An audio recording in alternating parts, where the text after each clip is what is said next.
आज अंतर्राष्ट्रीय महिला दिवस है। इस अवसर पर राष्ट्रपति मुर्मू ने देशवासियों को अंतर्राष्ट्रीय महिला दिवस की शुभकामनाएं दी और सभी से युवा महिलाओं के रास्ते की शेष बाधाओं को दूर करने और उन्हें पंख देने के लिए मिलकर काम करने का आग्रह किया है।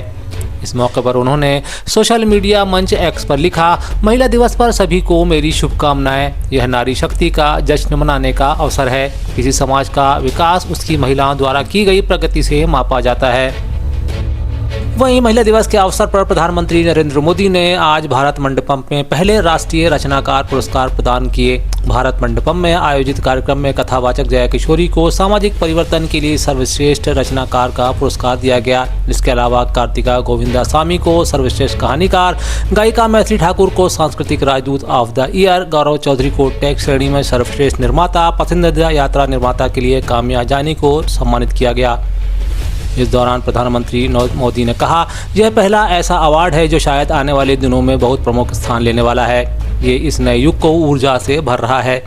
रचनात्मकता को सम्मान देना और समाज के रोज़मर्रा जिंदगी के प्रति जो संवेदनशीलता है उसको सम्मान करने का यह अवसर है। आज जिन्हें ये अवार्ड मिले हैं मैं उन्हें बधाई देता हूँ।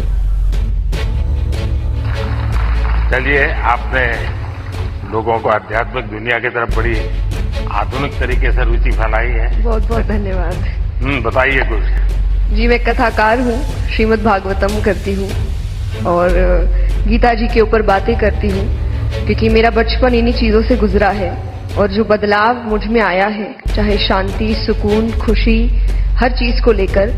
और सबसे बड़ी बात, क्योंकि हमारी सोच है कि भगवान से जुड़ना तो बुढ़ापे का काम है, और मुझे लगता है सबसे गलत सोच है, क्योंकि सबसे ज्यादा अध्यात्म की जरूरत युवाओं को है। और अगर मैं मटेरियलिस्टिक लाइफ के साथ साथ आध्यात्मिक जीवन जी सकती हूँ तो मुझे लगता है हर युवा जी सकता है। लोगों को डर लगता है कि अध्यात्म मतलब झोला लेके चले जाना। हाँ जी। तो आप उसको रास्ता बताइए। पर ऐसा बिल्कुल नहीं है, क्योंकि सबसे बड़ा आध्यात्मिक ज्ञान है श्रीमद् भगवद गीता, और वो एक ऐसे व्यक्ति को सुनाई जा रही है, अर्जुन, जो आगे जाके राजा बनने वाले हैं, और राजा से ज्यादा ऐश्वर्य किसी के पास नहीं होता। और गीता में भगवान ने एक बार भी, श्री कृष्ण ने नहीं कहा कि राज्य छोड़ दो, बस कहा अपना धर्म पूरा करो जहां भी हो। बहुत बहुत धन्यवाद।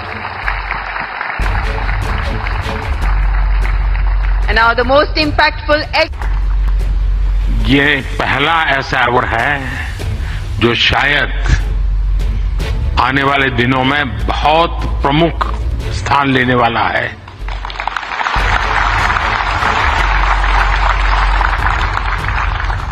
ये इस नए युग को एनर्जाइज कर रहे आप सब युवाओं को सम्मान देना, क्रिएटिविटी को सम्मान देना और समाज की रोजमर्रा की जिंदगी के प्रति जो संवेदनशीलता है उसको सम्मान करने का अवसर है। भविष्य में ये अवार्ड कंटेंट क्रिएटर्स के लिए बहुत बड़ा मोटिवेशन बनेगा। उनके काम को एक बहुत बड़ी पहचान मिलने वाली है। आज जिन्हें नेशनल क्रिएटर्स अवार्ड मिले हैं, मैं उन विजेताओं को तो बधाई देता ही देता हूं, पर जिन्होंने इसमें बढ़ चढ़ करके हिस्सा लिया, क्योंकि बहुत कम समय मिला था, हम ज्यादा इस चीज को पॉपुलर भी नहीं कर पाए थे, और मैं नहीं चाहता था कि मैं इसमें और समय गंवाऊं, लेकिन जल्दी जल्दी में भी, इतने कम समय में भी 1.5-2 लाख क्रिएटिव माइंड्स इसके साथ जुड़ जाए, ये मेरे देश की भी एक पहचान बना देता है। Deep tech research and discovery centre के रूप में एकेडमिक दृष्टि से मध्य प्रदेश को एक बड़ी सौगात मिली है।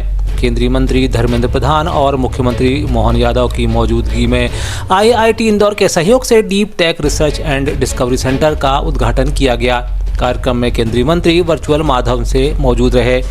इस दौरान सीएम मोहन यादव ने कहा कि प्रदेश के लिए बड़ी उपलब्धि हासिल करने जा रहे हैं। इस माध्यम से विज्ञान के लिए नए रास्ते खुलेंगे। उन्होंने कहा कि मैं पीएम मोदी का आभार मानता हूं कि उनके नेतृत्व में मध्य प्रदेश को एक के बाद एक सौगातें मिल रही हैं।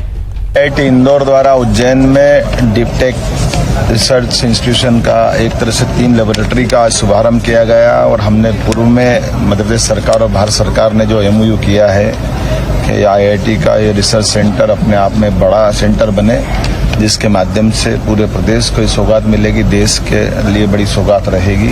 मैं माननीय धर्मेंद्र प्रधान जी का आभार मानता हूं, जिन्होंने इसकी आज शुरुआत कर दी। मध्य प्रदेश सरकार और भारत सरकार मिलकर के लगभग 700 करोड़ के आसपास इस पर खर्च करने वाली है। पैसे का सवाल नहीं है, जो उपलब्धि हो रही है खास करके आधुनिक समय की दृष्टि से मध्य प्रदेश ज्ञान का हब बने, ये एक एकेडमिक दृष्टि से बड़ी एक अपनी सौगात है। और ये हमारा अपना, जैसा माननीय धर्मेंद्र प्रधान जी ने शुभकामना भी कहा है कि एकेडमिक संभावना का प्रदेश मध्य प्रदेश, और मध्य प्रदेश इसको लीड करे पूरे देश में। मैं यशस्वी प्रधानमंत्री को भी आभार मानना चाहता हूँ कि जिसके कारण से उनकी सरकार में त्वरित गति से इस प्रकार से मध्य प्रदेश को एक के बाद एक सौगात मिल रही है। 8 दिन के अंदर दूसरी बड़ी सौगात एक वैदिक घड़ी की माननीय यशस्वी प्रधानमंत्री नरेंद्र मोदी जी ने दी थी, जब हमारा विक्रमोत्सव का शुभारंभ हुआ। और आज महाशिवरात्रि के पावन पर्व पर माननीय धर्मेंद्र प्रधान जी के माध्यम से बड़ी सौगात इंजीनियरिंग कॉलेज को मिली है। मेरी अपनी ओर से बधाई। केंद्र द्वारा अंतर्राष्ट्रीय महिला दिवस और शिवरात्रि के अवसर पर घरेलू सिलेंडर में किए गए 100 रुपए की कटौती पर पूर्व मुख्यमंत्री शिवराज सिंह चौहान ने अपनी प्रतिक्रिया दी है। उन्होंने कहा कि यह महिलाओं के लिए केंद्र की ओर से एक तोहफा है। इस दौरान उन्होंने समस्त बहनों को बधाई देते हुए प्रधानमंत्री के निर्णय को स्वागत योग्य बताया है। मंत्री जी ने 100 रुपए रसोई गैस के सिलेंडर पर दाम कम किए हैं और सबको बधाई भी दी है महाशिवरात्रि को। महाशिवरात्रि के इस पावन अवसर पर और आज अंतर्राष्ट्रीय महिला दिवस है, बहनों को प्रधानमंत्री जी ने एक बहुत महत्वपूर्ण सौगात दी है, रसोई गैस के दाम कम करके। मैं सभी बहनों को बधाई देता हूं। प्रधानमंत्री जी ने सदैव माँ, बहन और बेटी के कल्याण पर ध्यान दिया है। बेटी बचाओ बेटी पढ़ाओ से लेके अनेकों योजनाएं चलाई है। और आज जो रसोई गैस के दाम कम किए हैं, उससे हमारी बहनों को बहुत राहत मिलेगी। मैं प्रधानमंत्री जी को बहुत बहुत धन्यवाद देता हूं, अभिनंदन करता हूं। कैबिनेट मंत्री सुश्री निर्मला भूरिया, महिला एवं बाल विकास विभाग मध्य प्रदेश शासन द्वारा अंतर्राष्ट्रीय महिला दिवस के अवसर पर नारी शक्ति को शुभकामनाएं दी हैं। इस अवसर पर आजीविका भवन झाबुआ में कैबिनेट मंत्री सुश्री निर्मला भूरिया, महिला एवं बाल विकास विभाग के मुख्य आतिथ्य में कार्यक्रम का आयोजन भी किया गया। इस दौरान उन्होंने महिलाओं को अपने संदेश में कहा,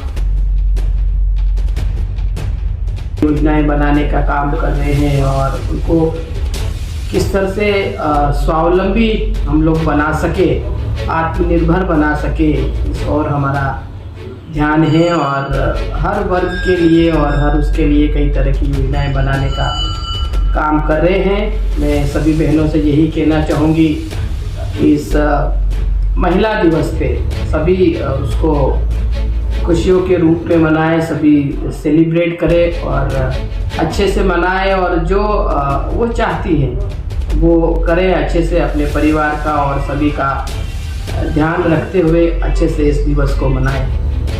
यही शुभकामनाएं देना चाहूँगी। धन्यवाद। वहीं अंतर्राष्ट्रीय महिला दिवस पर कांग्रेस की भारत जोड़ो न्याय यात्रा के दौरान राहुल गांधी ने भी समस्त महिलाओं को शुभकामनाएं देते हुए न सिर्फ केक काटा बल्कि महाशिवरात्रि की बधाई भी दी। आज एक बार फिर राहुल गांधी ने कांग्रेस की ओर से युवाओं को आगामी समय में सरकार बनने पर भारी भरकम सौगातें देने का वादा किया। साथ ही उन्होंने कई घोषणाएं भी की हैं। राजस्थान में कांग्रेस पार्टी ने 1-2 अनाउंसमेंट किए। पहला अनाउंसमेंट कि 30 लाख सरकारी नौकरियां हैं जो आज खाली पड़ी हुई हैं। 30 लाख। जैसे ही हमारी सरकार आएगी वो 30 लाख नौकरियां हम भर के आपको दे देंगे। हमने एक नया कानून बनाएंगे, अप्रेंटिसशिप का कानून। जो भी कॉलेज का ग्रेजुएट होगा, डिप्लोमा होल्डर होगा, यूनिवर्सिटी से डिग्री लेके आएगा, चाहे वो कोई भी हो हिंदुस्तान में, उनको हम अप्रेंटिसशिप का अधिकार देने जा रहे हैं। मतलब 1 साल के लिए उनको गारंटी करके पब्लिक सेक्टर में, प्राइवेट सेक्टर में 1 साल की ट्रेनिंग और नौकरी गारंटी करके उनका अधिकार बनता है। 1 साल के अंदर उनके जेब में 1 लाख रुपए हम डाल देंगे। आप देखिए, आपसे युवाओं से पेपर कराते हैं, एग्जाम कराते हैं। गरीब युवा एग्जाम करते हैं। जिस दिन आप एग्जाम भरने जाते हो उस दिन 2-3% अमीर बच्चे अपने मोबाइल फोन पे ईमानदार बच्चों को एग्जाम दिखा देते हैं कि ये देखो तुमने पढ़ाई की, हमारे पास तो पेपर लीक हो गया। तो हम एक नया कानून लाएंगे जो ये जो पेपर की आउटसोर्सिंग हो रही है, टेस्टिंग की आउटसोर्सिंग हो रही है, चेकिंग की आउटसोर्सिंग हो रही है, इसको हम बंद कर देंगे। सिर्फ सरकारी संस्थाएं एग्जाम दे पाएंगे और अगर किसी ने पेपर लीक करवाया तो उस पर जबरदस्त कार्रवाई, कानूनी कार्रवाई एकदम हम शुरू कर देंगे। तो ये हुई बात बेरोजगारी की। अंतर्राष्ट्रीय महिला दिवस आज समूचे विश्व में धूमधाम से मनाया जा रहा है। इस अवसर पर शुभकामना भरे संदेश जारी किए जा रहे हैं। इसी क्रम में आज कलेक्टर सुश्री तन्वी हुड्डा की ओर से अंतर्राष्ट्रीय महिला दिवस के अवसर पर जिले की नारी शक्ति को शुभकामना संदेश दिया है। साथ ही उन्होंने कहा कि माता, बहनों और बेटियों के सपने पूरे करने में परिवार का सहयोग जरूरी है।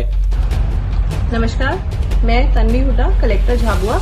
समस्त झाबुआ की महिलाओं को आज अंतर्राष्ट्रीय महिला दिवस पर शुभकामनाएं देती हूं और ये आशा रखती हूं कि आप लोगों के जीवन में आगे खुशहाली आए और आपके परिवारजनों से अनुरोध करूंगी कि हमारी जितनी भी माताएं हैं, बेटियां हैं, बहनें हैं, उनके जो सपने हैं उनके लिए उनको जरूर सपोर्ट करें और आगे आके ये जरूर देखें कि हमारे जो लड़के हैं उनके आगे ही लड़कियां हों। कहीं पे भी हम अपनी लड़कियों को पीछे ना रखें और खुश रहें, आबाद रहें, अच्छे से रहें।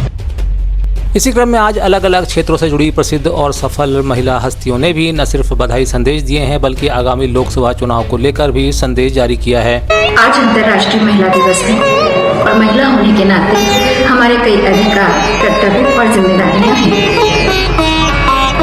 हम अपने घर परिवार और कार्यालयों में निर्णय लेने में अग्रणी रहती हैं और अपने अधिकारों के प्रति सजग रहती हैं। क्या आपने कभी गौर किया है कि मतदान के अधिकार के माध्यम से हम देश के भाग्य का निर्णय लेने में अहम भूमिका निभाते हैं। हम हमारी आबादी हैं, तो आइए हम सभी अपने मतदान के अधिकार को देश की प्रति अपनी पहली जिम्मेदारी और आगामी लोकसभा निर्वाचन में 100% मतदान करें। चुनाव का पर्व देश का गर्व। नमस्कार साथियों, हम महिलाएं इस देश की आधी आबादी हैं और हमारे देश की उन्नति के लिए यह आवश्यक है कि हम महिलाएं सुशिक्षित और सशक्त हों। मैं निधि मिश्रा, जिला प्रशासन अलीराजपुर की ओर से आप सबको अंतर्राष्ट्रीय महिला दिवस की हार्दिक शुभकामनाएं देती हूँ और आपसे अनुरोध करती हूँ कि आने वाले चुनावों में अपने मताधिकार का प्रयोग जरूर करें। धन्यवाद। लोकसभा चुनाव के मद्देनजर आज गांव चलो अभियान के तहत ग्राम पंचायत खंडाला राव विकास खंड उदयगढ़ जिला अलीराजपुर में बूथ क्रमांक 161 खंडाला गमीर में घर घर जाकर ग्रामवासियों को केंद्र एवं प्रदेश सरकार की योजनाओं की जानकारियां प्रदान की गईं। इस अवसर पर युवा मोर्चा जिला मंत्री राजेश चौहान के साथ टोली में भाजपा युवा नेता राहुल राज सिंह गहलोत एवं अन्य साथीगण मौजूद रहे।